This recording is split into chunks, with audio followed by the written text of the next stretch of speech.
आज भी लोग मुझसे एक सवाल पूछते हैं, अजय, नेटवर्क मार्केटिंग को छोड़ने के बाद आखिर तुम्हें क्या मिला। यदि 5 साल पहले किसी ने मेरे से सवाल किया होता ना, मेरे पास कोई जवाब नहीं होता। लेकिन आज आज पूरे कॉन्फिडेंस के साथ मैं इसका जवाब दे सकता हूँ। कंपनी तो मेरे को नहीं मिली, लेकिन वहां से मैंने 3 ऐसी चीजें सीखी जिनका इस्तेमाल करके मैंने अपने बिजनेस में लगभग 2.25 करोड़ रुपए का टर्नओवर किया है। और मजेदार बात पता है क्या है, इन तीनों स्किल्स का इस्तेमाल करके आप अपने बिजनेस में, अपने काम में, और यदि आप अब नेटवर्क मार्केटिंग नहीं कर रहे हो तो आपको एक सही डायरेक्शन देने में मदद कर सकती है। तो वीडियो में बने रहिए, आज इसी बारे में आपसे बात करने वाला हूँ।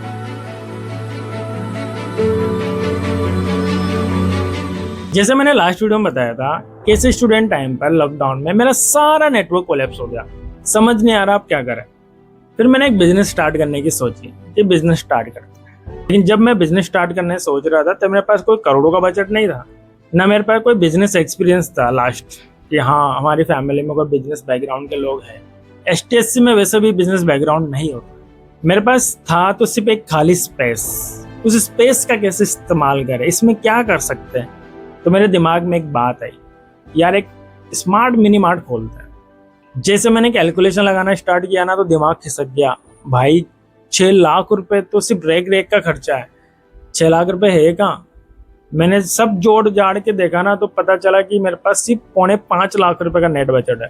समझ नहीं आ रहा, जब मैं रेक में 6 लाख रुपए टूस दूंगा तो भाई रखूंगा क्या रेक पे। उस टाइम पर मेरी एक स्किल काम है जो मैंने लास्ट नेटवर्क मार्केटिंग कंपनी में सीखी थी, और उसे मैं कहता हूँ रिसोर्सेज ऑप्टिमाइजेशन। रिसोर्सेज ऑप्टिमाइजेशन, इसका मतलब बिल्कुल सिंपल है, जो आपके पास है उसका मैक्सिमम यूटिलाइजेशन। मैंने देखा मेरे पास एक पुराना डेस्क पड़ा हुआ है, उसको मैंने काउंटर की तरह यूज किया। मैंने देखा मेरे पास जेरोक्स मशीन पड़ी हुई है तो मैंने उसको एज अ प्रिंटर यूज किया बिलिंग करने के लिए। अब बात थी कि ऐसे मैंने बहुत सारी चीज़ों का इस्तेमाल कर लिया जिसको मैं अपने बिजनेस में इस्तेमाल कर सकता हूँ, ना कि उस चीज़ों को मैं नया खरीदूँ।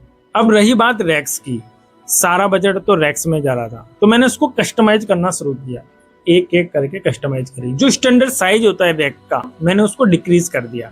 एक स्टैंडर्ड साइज होता है एक सेल्फ का 2 फीट का, उसके बाद 1.5 फीट का, फिर 1 फीट की सेल्फ होती है। मैंने कस्टमाइज क्या करवाया कि मेरे को सारी 1 फीट की चाहिए, तो उससे जो एक्स्ट्रा आयरन था, एक मटेरियल था, वो हट गया। दूसरी चीज, जो रैक बनी होती है तो उसके पीछे जो कवर होता है मैंने उसको वॉल माउंट करवा दिया। मेरे को नहीं चाहिए पीछे का आयरन, तो क्या हुआ, पीछे का पूरा लोहा बच गया। उससे कॉस्ट कटिंग हो गई। जब 6 लाख की रैक पड़ रही थी ना, मेरे को पता है कितने की पड़ी, ओनली 1.5 लाख रुपए की। और जैसे 1.5 लाख की पड़ी मेरे बजट में चीजें होने शुरू हो गया। लेकिन मुझे बाद में रियलाइज हुआ कि मैंने यहाँ पर एक सोच को जन्म दिया अपने अंदर कि रिसोर्सेज कम हो तो काम बंद नहीं करते, उन कम रिसोर्सों का इस्तेमाल करके काम की नई शुरुआत करते हैं। और सच बोलो तो यार नेटवर्क मार्केटिंग में इस चीज का इस्तेमाल करना बहुत अच्छे से सिखाया था, क्योंकि उस वक्त रिसोर्सेज नहीं होते थे, अपने पास कोई पैसा नहीं होता था, ना बाइक होती थी प्लान करने के लिए। तो पहला ड्रीम ही ऐसा बनाते थे कि बाइक लेनी है ताकि ज़्यादा से ज़्यादा प्लान कर सके।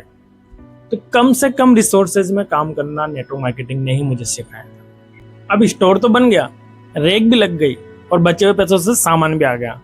लेकिन अब सबसे बड़ा चैलेंज था कस्टमर कहाँ से लाऊं, क्योंकि अकेले मेरे शहर में लगभग 100 से ज़्यादा किराना शॉप थी और ऑलरेडी लोग कहीं ना कहीं किसी न किसी दुकान से कनेक्ट थे, उनके खाते चल रहे थे, उधारों का सिस्टम था, कंपटीशन बहुत टाइट था। समझ नहीं आया ग्राहक कैसे लाऊं, कस्टमर कैसे अट्रैक्ट करूं।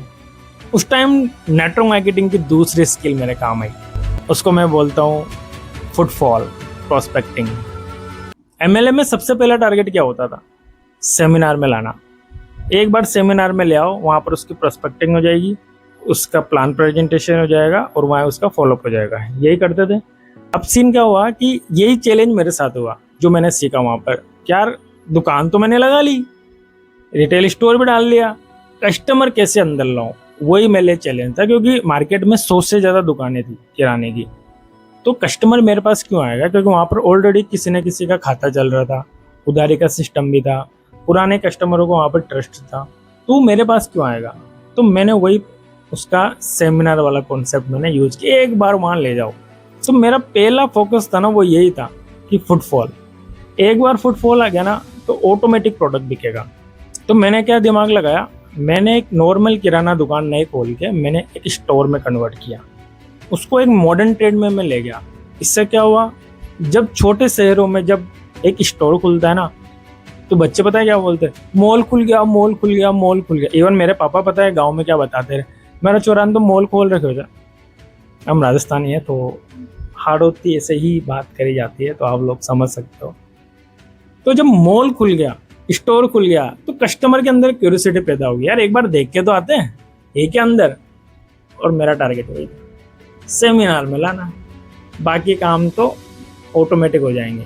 और जैसे ही कस्टमर अंदर आता है वो एक्सपीरियंस करता है, नए प्रोडक्ट्स देखता है, पैकेजिंग देखता है, प्राइजेस देखता है और उसको पसंद आता है तो वो ले लेता है। और यहाँ पर मैंने एक बहुत इंपॉर्टेंट चीज़ सीखी कि कस्टमर को हमेशा प्रोडक्ट मत बेचो, उसको एक्सपीरियंस दो, उनको अंदर आने दो, उनको प्रोडक्ट देखने दो, उनको प्राइस देखने दो, उनको अनुभव करने दो, उनको डिसीजंस लेने दो। यही चीज़ तो करते थे अपन नेटवर्क मार्केटिंग में, उनको सेमिनार में ला देते, प्रोडक्ट दिखाते थे, प्लान प्रेजेंटेशन करते थे, बिजनेस समझाते थे, उनके प्रॉब्लम सोल्व करते थे, उनको डिसीजन लेने में हेल्प करते थे कि आपको क्यों इस बिजनेस को ज्वाइन करना चाहिए। तो वही कॉन्सेप्ट मैंने यहाँ पर यूज किया। मैंने वही चीज़ ग्रोसरी स्टोर में अप्लाई करी। मैंने कस्टमर को नहीं बुलाया कि भाई कस्टमर तू आ, उसने एक बार आके देखा, उसने एक आध प्रोडक्ट खरीदे, उसने पैकेजिंग देखी, उसने रेट देखे और फिर वही रेट्स, वही पैकेजिंग, वही एक्सपीरियंस दूसरे लोगों को बताना शुरू किया। यहीं से मेरी मार्केटिंग स्टार्ट हुई। मैंने कोई मार्केटिंग में पैसा नहीं लगाया, क्योंकि मार्केटिंग में पैसा लगा देता तो यहाँ पर मेरा उल्टा ट्विस्ट हो जाता। तो एकदम से कस्टमर आ जाते, उसको प्रोडक्ट्स नहीं मिलते तो फिर मेरे लिए नेगेटिव हो जाता। कस्टमर नेगेटिव माउथ पब्लिसिटी करते। तो मेरा कॉन्सेप्ट एक क्लियर था, माउथ पब्लिसिटी स्लोली बढ़ेगी और उस टाइम मैं अपने प्रोडक्ट को, अपने स्टॉक को रिवाइज करता रहूँगा, अच्छे से कंट्रोल कर पाऊँगा। हमारा लॉजिक एकदम सिंपल था, पहले कस्टमर को एक्सपीरियंस करवाओ, फिर उसका ट्रस्ट बिल्ड करो, फिर रिपीट करो। सेम चीज़ मैंने डिटेल कॉन्सेप्ट में यूज करी। इसी से मैंने अपना टर्नओवर इंक्रीज किया और यहीं पर मेरी तीसरी सबसे बड़ी लर्निंग काम आई, सीखने की कला, डेटा का कैसे इस्तेमाल करते हैं। तीसरी सबसे बड़ी स्किल है जो मैंने नेटवर्क मार्केटिंग में सीखी है, वो है डेटा एनालाइज। क्योंकि बिना डेटा का कुछ भी नहीं है। बेटा झूठ बोल सकता है, डेटा झूठ नहीं बोल सकता। MLM में कैसे होता था, हम 10 लोगों को प्लान दिखाते थे, 10 में से 2 लोग आपके प्लान को बिल्कुल रिजेक्ट कर देते थे, 4 लोग सुनते थे, 4 में से 2 लोगों को प्लान और बिजनेस समझ आता था और 1 लोग ज्वाइन करते थे।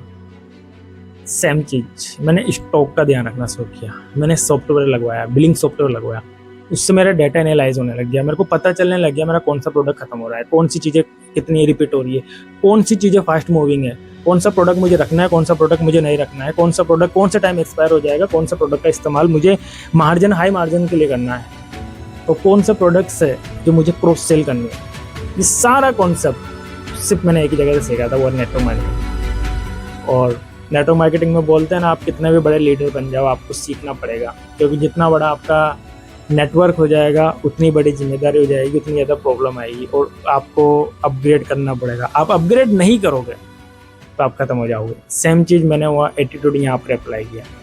मैंने सीखना बंद नहीं किया।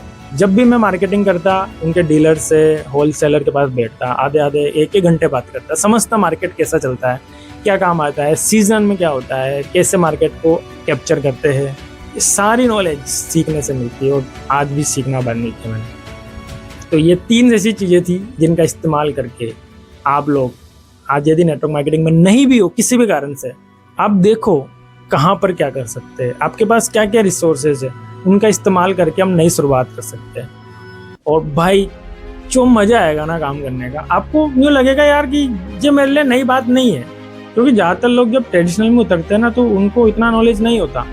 यहाँ पर आपकी जो सोचने की कैपेसिटी है, आपको टाइम फ्रीडम, मनी फ्रीडम जो है, आपका जो माइंडसेट डिज़ाइन हो चुका था ऑलरेडी मार्केटिंग में, वो बहुत काम आएगा। क्योंकि आप यहाँ पर कैद नहीं होना चाहते हैं। आप नहीं चाहोगे आपका बिजनेस सिर्फ आपके साथ ही चले, क्योंकि आपको टीम बनाना आता है, आपको नेटवर्क चलाना आता है, आपको पता है कैसे काम करता है, नेटवर्क क्यों ज़रूरी है। आप अपने कोई भी काम करोगे तो उसमें टीम बनाना शुरू कर दोगे। क्योंकि देखो बिजनेस तो ऑटो पायलट पे चलेगा, अगली बार अपने ऑटो पायलट के बारे में। वीडियो पसंद आया हो तो वीडियो को लाइक जरूर कीजिएगा और शेयर जरूर कीजिएगा।